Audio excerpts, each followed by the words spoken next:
Welcome back to In Pursuit of Magic, where we explore the things that inspire us, connect us, and the magic we find along the way. I'm Matthew Medina, and today's very special guest is an incredibly talented actress, singer, and dancer who's been part of some iconic productions such as Mean Girls, Anastasia, Seussical, In the Heights, and The Addams Family. They are currently in Heather's musical, and I'm very, very, very excited to welcome Thalia Atallah. Thalia, thank you for joining us today. Just looking at the shows you've been part of, it's kind of a crazy magical journey you've been on being part of these big productions. Yeah, it's been amazing. Luckily, I've just always been a fan of some of these shows that I've been in. I've always loved Mean Girls. I've always loved Anastasia and Heather. So these recent projects that I've been on, it's all just been kind of a dream come true because it's like I grew up listening to these soundtracks. I've always been a fan. And so to live it on stage has just been, it's been really awesome. I think that's part of the beauty when you're a fan of the actual work that you then get to be a part of and tell that story so other people can take it in. And were there any other stories when you were growing up that really inspired you to want to become a performer, whether it was through singing or acting or dancing or all of the above? I mean, I think just as a kid, I was a very hyper and imaginative child. I'd always just play in the backyards, just talking to my dogs.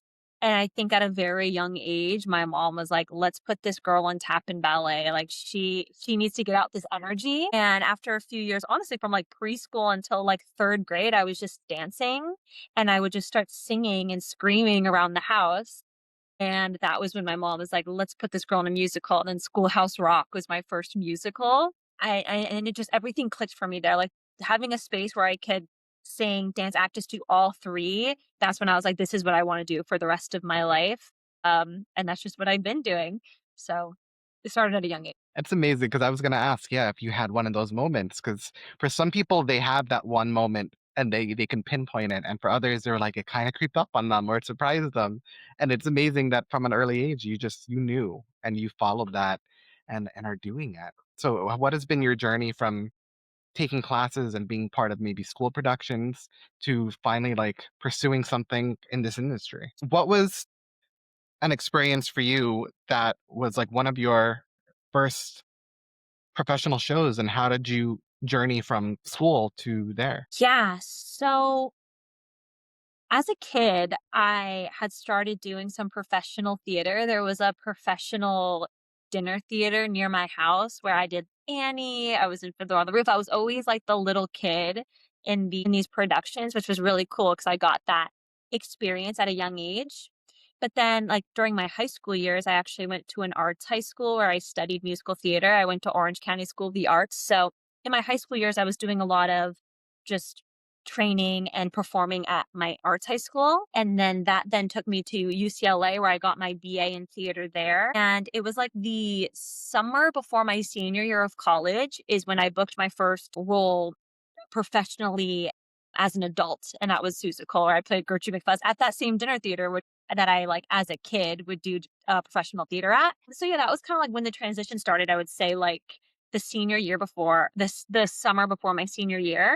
And then in the last few weeks of my time at UCLA is when I went through the audition process and had found out that I had booked Anastasia, which then kind of launched me into touring and all of that. So that was kind of the whole transition from arts high school to college to professionally performing. It's amazing because you started at such a young age and getting kind of the experience of being part of a production, working with people older than you, the schedule, everything, which kind of prepared you for what was to come later. And we're going to talk about Anastasia a little later, which I'm very excited about because I know being on tour itself can be very grueling and exhausting, and really it's put you through your trials to prepare you for anything. But I am curious in terms of just working in ensembles and part of these fictional worlds, what effect that has had on you, your career, your experience, because every cast is different, every production is different, and I'm sure that even with the kind of shared obstacles and kind of things you need to overcome in any creative field, there's also kind of a shared dream there that everyone who's working on these productions kind of have together. Totally. I think at the end of the day, every cast, every company is going to have its different personalities and just different type of people. But at the end of the day, something we all have in common is that we love theater. Like we love to be on stage and be someone else and, take the audience to a different world.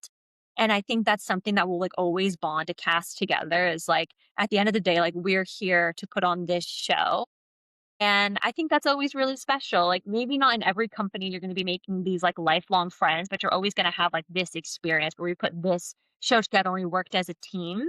And I think that also helps with the different obstacles that come with touring and the exhaustion of it and the schedule. Because at the end of the day, like we chose to do this, and like everyone just shares this like team effort of like let's tell this story tonight. So that's something that has always been really special throughout all the different contracts and all the different types of people that I've worked with. Absolutely. And I can imagine also going from childhood to adulthood, from California to New York, there's so many different types of experiences and things that you go through and people you meet. So it's amazing always to hear the kind of beauty that exists within creating art with others and what's the end result of that. And I know that in chasing any dream, for every success, there's 10 things that maybe didn't work out the way you thought they would, or doors, or maybe your path took a swerve where you didn't expect it and it ended up becoming something amazing. And I'm wondering in the moments of difficulties when maybe things are not working out, how do you overcome those moments to keep your fire lit and keep going? It could definitely be really hard. I mean, everyone says this, but in this world, you hear so many more no's than yeses. And it can be really tiring, really putting yourself out there and feeling that rejection multiple times. But I think something that has always fueled me. This is like cliche, but it's really like my love for it. And honestly, in the moments where it's been really hard and I've been auditioning a bunch and like feeling like I'm getting somewhere, but then getting a no or just getting straight no's, I've grown so much from it. So I think like now, every time I'm in a dance audition and it's like really difficult and I feel like I'm not picking it up or I have a really like difficult song I was given to sing for an audition, I grow from it, and I think that that's, like, the beauty in it, is in the moment, it doesn't feel awesome, but I look back and I'm like, there is no way I feel like I would have booked Heathers if it wasn't for the few months that I had here in New York City, learning to live here, auditioning, meeting people, all of that experience, like, prepared me to be in Heathers, and so I think sometimes that's how I like to reframe my thinking is, "This is hard, but it's making me stronger, and there's a reason for all of this, and, like, I will figure it out." Absolutely. And I think within that, there's also the idea of dreams and kind of what your dream list is of things you want to do or maybe roles that you want to play one day. And I'm wondering if there was ever a moment where you thought what your ultimate dream would be and maybe like you got there and now you have to kind of reframe and rethink, okay, well what's my new dream? Like are there any moments where you surprised yourself of what you were capable of achieving? Totally. I mean, after doing Anastasia, that was, like, my first thing I did out of the gate of college. Like, I genuinely would think to myself, like, "How can it get better than, like, understudying Anya and singing Journey to the Past on stage?" Like, it just doesn't get better than that. That it was definitely, like, a dream come true moment, but it was also a moment that, like, showed me that I'm capable of achieving dreams and that I should keep going. And so I just, like, start setting up new goals for myself, and it's not always necessarily, like, roles. It could just be, "Okay, you know what? My goal is I wanna live in New York City, and I wanna have a stable job performing in New York." Like, I just start kind of, like, climbing the ladder of just these different things I wanna do, and I, like, continue to surprise myself. Even being a swing at Heathers is a surprise to me. I think it's my first time swinging, so even though I'm not singing Journey to the Past on stage like I was a few years ago, instead, I have 6 different tracks that are up in my brain that any moment I can go on and do it, and that's also a goal like a dream come true because it's like, okay, now I'm, like, really, expanding what I thought I could do and, like, living in that. So, yeah, I just we just keep growing, we just keep going, even after, like, there's been moments that I'm like, "Well, I don't know if it can get better than this."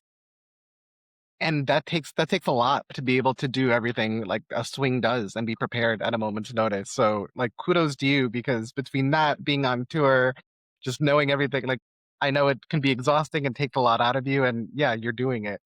And that makes me wonder what advice you would give to others who are following a dream and are facing those disheartening moments and sometimes wonder if they should stop or not. Oh my gosh, I actually got asked today at the stage door, a young girl asked me, like, what advice do you have for aspiring actresses? So this is fresh in the brain.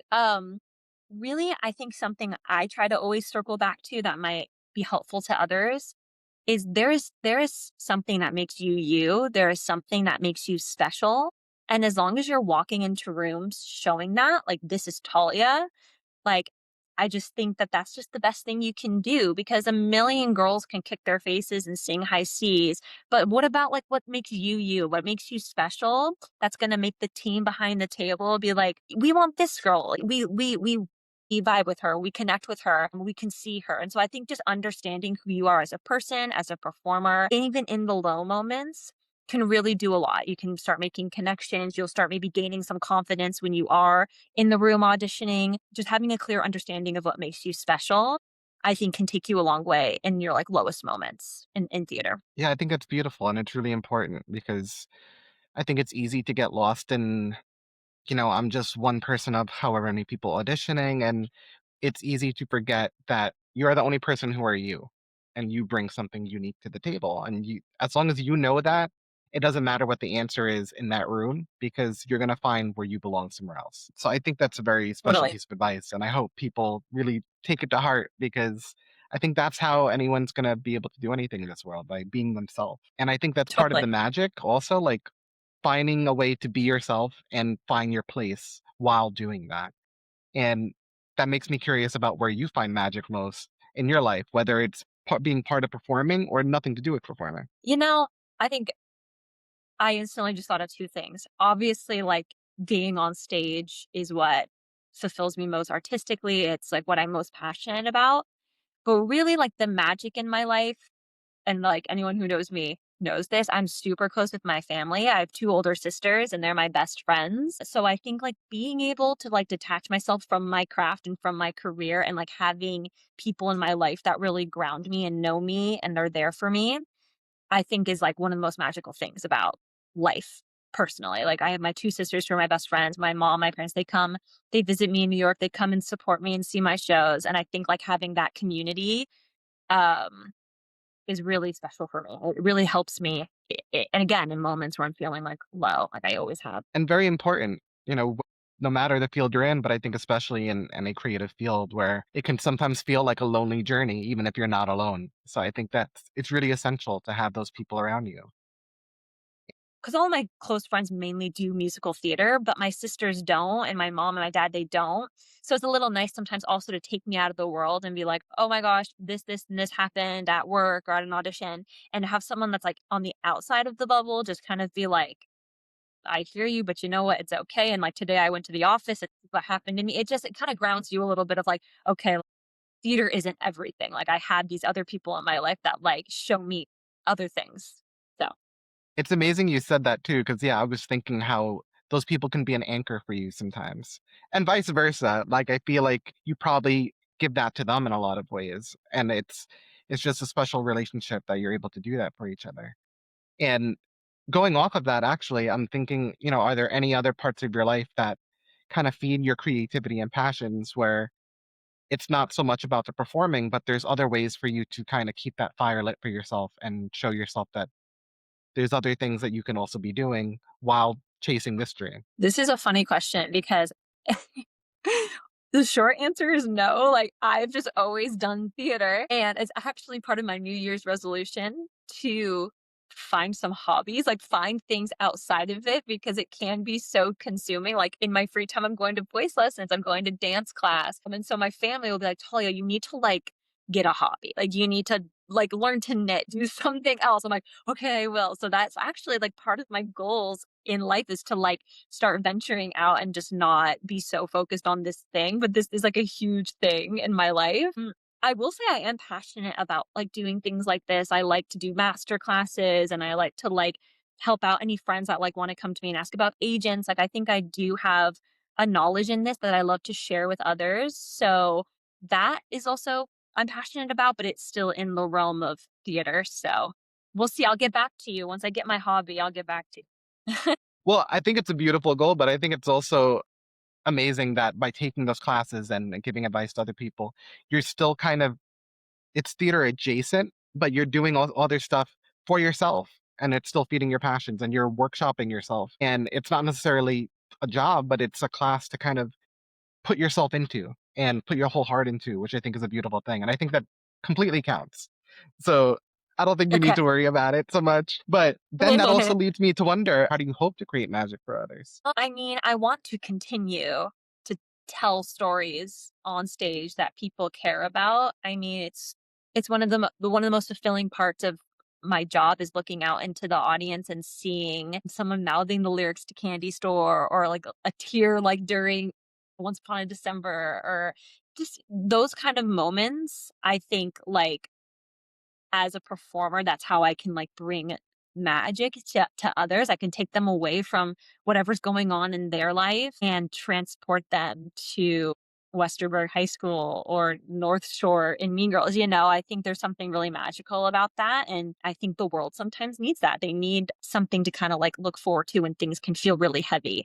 So I think that that's like a way that I like to bring magic into the world and into other people's lives. Absolutely. And when it comes to magic, I think Anastasia is one of the most magical stories. I know is one of my favorite animated movies. And the show itself is it's just such a beautiful adaptation. Just the songs, the stage production, all of it. And I'm wondering what your experience was like, not only being part of the show and understudying Anya, but being on tour, which is its own set of challenges in going from city to city and kind of moving nonstop. So what was that like for you? And how do you think it's prepared you for everything afterward? It was crazy. I mean, I personally loved it. I don't think like touring maybe isn't for everyone, but it was a way for me to do what I love while exploring the United States, Canada, and Mexico. Like I really did enjoy it, but with that came yeah, a lot of exhaustion. Living out of a suitcase is not like ideal, and a lot of just like being homesick, missing family, missing that home base. I think I learned a lot about myself while being on tour, just about resilience and about like just like kind of being an adult, you know, and the dynamic of always being with the people you also work with. And like you can't just like go and do your own thing sometimes. It's like, no, you are in this city for this amount of days with these people. Maybe you don't have your own car. And yeah, there's definitely a lot of different things that comes with touring, a lot of pros and cons, but ultimately I think the coolest thing about it is getting to explore outside of I'm from California and I went to college in California and getting to explore outside of California. It actually taught me that California is my favorite state and I don't ever want to leave California after like but I wouldn't have known that if I didn't get to go and check out Orange, Texas and Louisville. Like it's just it was really cool and it built resilience in me because I had to learn like how to not get sick when I'm on a bus with 20 other people and 5 people are coughing next to me. I had to learn that like the hotel room might be dusty and what do you do with that? Okay, maybe you buy a humidifier. You know, you just kind of adapt as you go, which I think built a thick skin for me. And yeah, I would do it again. I would tour again. I really liked it. Afterward, that it's just like a stepping stone to so much more after the fact. And yeah, it seems like you really learn to love it and find a way to navigate it, which is I think really important. Being part of such a magical production also it's its own kind of beauty. And I'm wondering if there was any moments either on stage, backstage, or a stage door that really stood out to you as like special moments in being part of Anastasia. Oh my gosh. Honestly, I could when you asked me the question about touring, I was like, I have like my mind went in a million different places because I have like so much to say about touring and my experience on Anastasia and Mean Girls. But a moment that has, like, always stuck out to me, I mean, Anastasia the themes of Anastasia are home, love, family. There is just no like, it's just such a beautiful story and, message, but I think, like, one of the moments that's always stuck out to me is, our Anya was an African American girl, which is different than what they did on Broadway. And I just remember her coming out to bow, and I saw a little African American girl sitting in the front row with a tiara on her head, just like crying, pointing to her mom at like this like our beautiful her name is Veronica Stern. Veronica looking gorgeous in this gown, bowing. And I just see this little girl like so happy crying, pointing like as if this little girl saw herself in our Anya. And I think that's just such a special thing to witness firsthand is like literally seeing a child like just be so inspired by what they see on stage and the representation that they're seeing on stage more specifically. And I just like will never forget that image of like that little kid because you can't always see into the house. You can't always see how you're like impacting people, but when you see this like a little kid just look up at a princess, like there's just nothing more special than that. Absolutely, and I think it's so important also to feel like you're seen or seeing yourself on stage, and I think that's the beauty of musical theater also, or theater in general, where you're able to take those chances more. You know, when it comes to films, there's so much studio involvement and people who are talking that maybe shouldn't be talking. And with theater, it's so much freer. There's so much beauty in that, and I'm just happy that those are moments that get created because it opens a lot of opportunities for actors too, where you can play roles that maybe you didn't think you would be able to play, but no, it's possible because all it takes is having the skills for it, really, and you're playing a role, and I think that's the beauty of it. Yeah, and I think there's something cool about like she looks different than the cartoon version of Anya. It doesn't matter. Like it doesn't. I don't know. It was like a really special thing for like just to see that little child specifically looking up at her. I was like, this is just what theater's about. Yeah.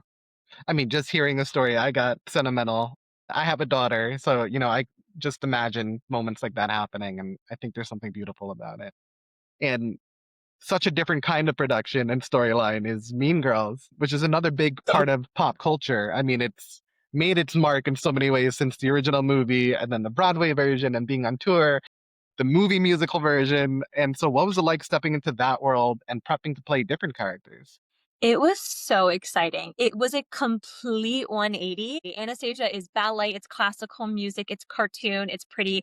Mean Girls is funny, it's a little raunchy, it is hip hop, it's high belting and riffing. It's completely different in, like, every way you could think about it, but that was what made it so exciting was, like, I had, been for, like, a year and a half doing so much of the same thing. It was honestly a challenge to kinda switch and all of a sudden be like, "Oh, I'm not dancing on point anymore. I'm doing this, like, hip hop combination. Okay, like, let's go." And it was also really cool going from, like, understudying a princess to understudying these, like, kind of, like, dumb high school pretty girls, like, the it was just, it was really cool. It was fun. I mean, everyone loves and knows Mean Girls. You say Mean Girls and everyone's like, "You go, Glen Coco." Like, you could just quote it like that. So it was so exciting and special being a part of a franchise that's so loved, a musical that's so known and loved, and I really got to, like, dance in that one. Like, that was, like, cardio every day. Yeah, it was a challenge at first, which is what made it kinda, like, so exciting was to do something so different. I can imagine. And being able to, I think you played a few characters, right? Was there a particular character whose shoes you enjoyed stepping into more? My favorite was whenever I'd gone for Karen because the Gretchen was also fun, but Gretchen is insecure. Like she sings a whole song called What's Wrong with Me and she's kind of this like anxious, insecure girl. Well, Karen is just like in her own world. She knows she's sexy. She likes to be sexy. She's happy. Like that's a happy girl. And I just think playing that on stage like is so joyous. And every line Karen says, the audience cracks up. We would always say, America loves Karen. Like that was like the quote of the tour, America loves Karen. And also like I never saw myself as a Karen growing. I never thought I'd play Karen. And so it was a pleasant surprise. Like just because maybe like I don't look like the movie version of Karen, it doesn't mean that I can't play that girl, you know? And so it brought out a side of me that I didn't know really existed. And it really like helped me expand my like comedic acting.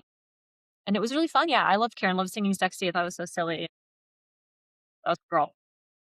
Yeah, I think there's a lot of fun taking on a character who you feel like maybe you're not much like at all, but it gives you the freedom to kind of explore another part of yourself that maybe you didn't see yourself as and like just kill it, like smash it on stage, which is I think a lot of fun. Totally. Yeah, I kinda, like, had to tap into my more goofy side, like, when I'm being kind of playful and silly and making my friends laugh, like, how can I bring that into Karen and Gretchen? So that was really cool to do, like, make it my own. Yeah, which I think it's also essential too with any kind of show like this that's adapting something that's been adapted from something. Making it your own, I think it's so much fun to witness as an audience member because I'm like, oh man, I love how they did that. And there's so many times I'll tell you where I've seen it happen and I've enjoyed it more than the original version because of that. And so I think it's a special thing when you're able to connect to the roles you're playing and to find a way to put a piece of yourself inside of it. And speaking of kind of shows Totally. and roles that really have an influence on people and impact on the culture, In the Heights is one of those, and it's one of my favorite shows. It also seems to be a special moment in a lot of performers' careers that they become part of at some point and have such wonderful memories from. What's something special that you experienced while being part of it? Yeah, I played Nina in the Heights when I was 18, and that had been my dream role all throughout high school. I'd always like, I was known as the girl that sings "Breathe," like, that was my thing in high school, and finally, the summer before I went to college, I got to play her, and it was just so special. I mean, like, Nina's whole thing is that she's this young girl who has always, like, exceeded everyone's expectations, and was, like, the girl that got out of Washington Heights, and she goes to college, and, she goes and it's hard for her, it's hard for her to be there, and she comes back home, like, nervous that she's, like, not enough, like, coming back home, like, after struggling in college, and I think that was such a great story for me to tell at that point in my life. I was so nervous to go to college. I had just, like, wrapped up high school, and I just was really nervous to just meet a bunch of new people and start living away from home, and I was in such a transitional period of my life while playing Nina that I think it just helped me connect to her even more, being a young girl who got into UCLA and was, like, so excited to go, but, like, nervous that I wasn't gonna love it or I wasn't gonna do well there or not be really liked there.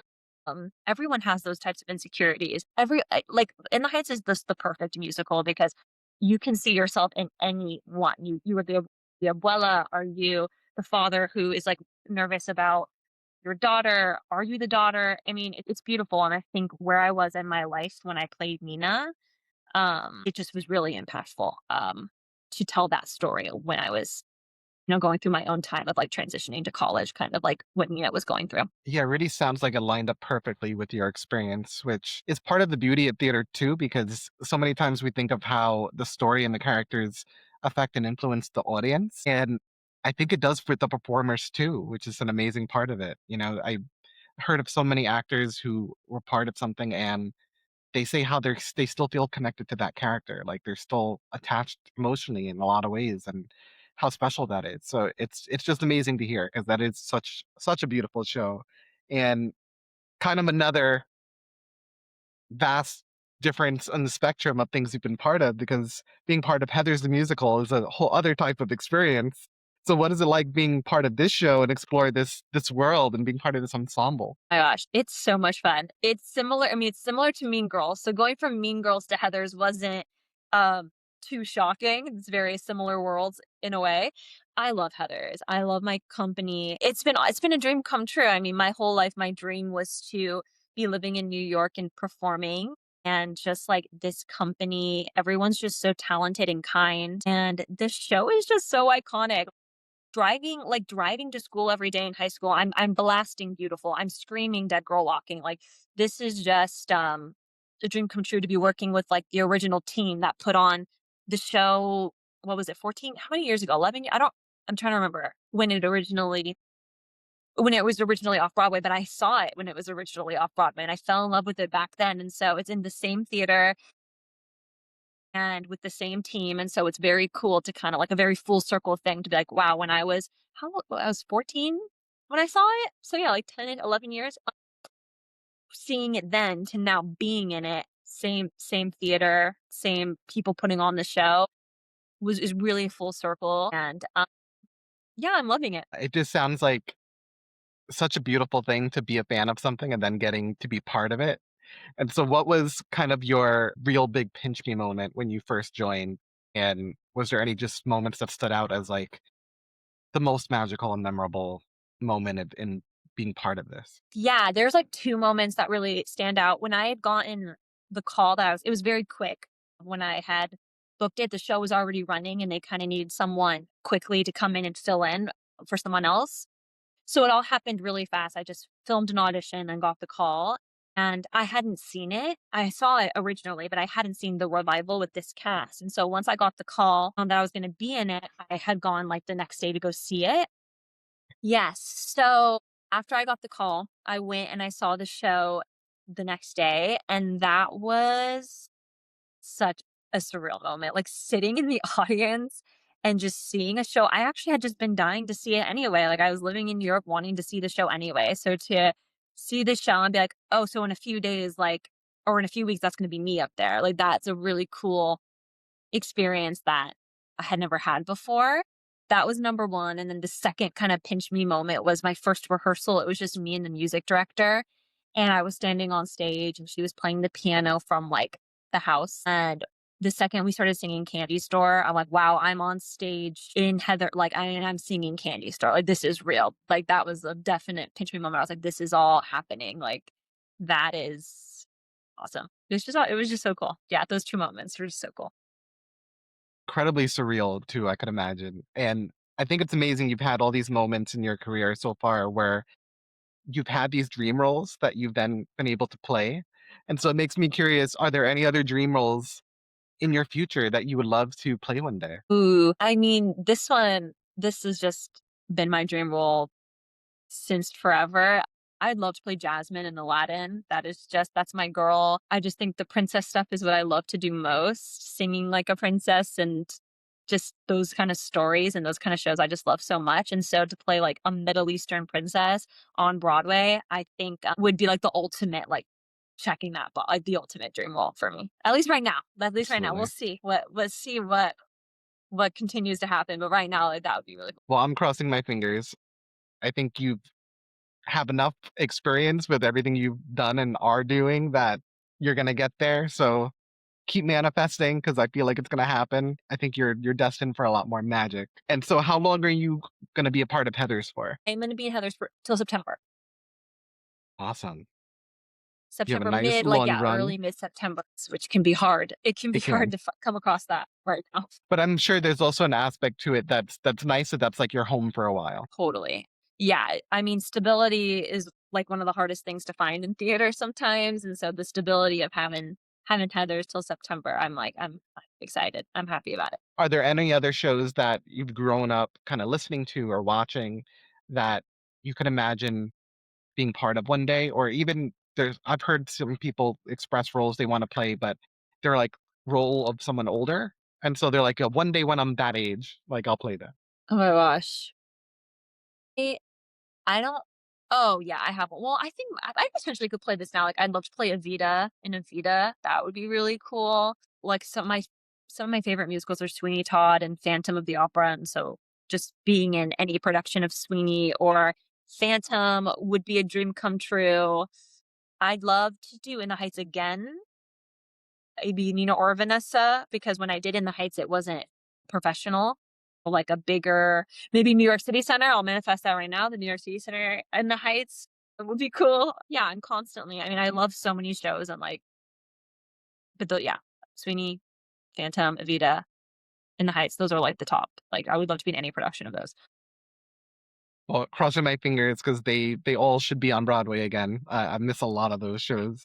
They're just amazing shows altogether. I grew up listening and watching them too. But, Talia, thank you so much Yes. for being on and sharing your journey. It's just amazing to see the things you've been part of already, and I just know there's gonna be so much more ahead of you and magical experiences you're gonna be part of. And so it's just been a real blessing to hear your take and your viewpoint, kind of the experience that you've had and the advice you give to others, because I think it's very important to hear. Yeah, thank you so much for having me. I mean, this is a great platform to kinda, like, spread positivity and, like, spread, like, your experience kinda creating magic in whatever field you're in. So this has been so fun to be a part of. Thanks for having me. Of course, yeah, and I love spotlighting people, and I know you said you like to do master classes. I'm curious, like, would you ever teach a master class? I mean, definitely. I mean, when I was on Anastasia and Mean Girls, like, they would ask the company, like, "Hey, is there anyone that would, like, come to this dance studio and teach a dance class or sing?" And, like, they would send me out and I would go and do it, and I'm always down to teach and talk to people and help out, and I definitely would, yeah. And I think that's why you're a magic maker. So thank you for being on and joining the magic. And everyone out there, go out there and do some magic. See you next time.